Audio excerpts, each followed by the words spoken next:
Hello সবাইকে। শরীরটা ভালো লাগছিল না, মনটাও ভালো লাগছিল না, তাই সাডেনলি প্ল্যান করে আমি বেরিয়ে পড়লাম। বেরোতে না বেরোতে রাস্তায় পড়লো বৃষ্টি।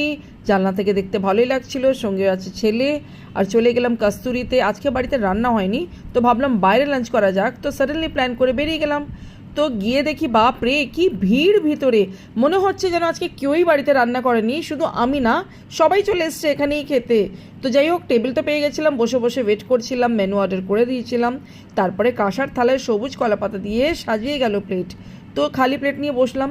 তারপরে এলো খাবার, কি মোরগ পোলাও ছিল, সাদা ভাত ছিল, ডাক বাংলো মাটনের আর চিকেনের ছিল, কস্তুরিতে ফেমাস আছে আপনার লাউ পাতা দিয়ে চিংড়ি, সেটাও ছিল, ডিমের ডেভিল ছিল।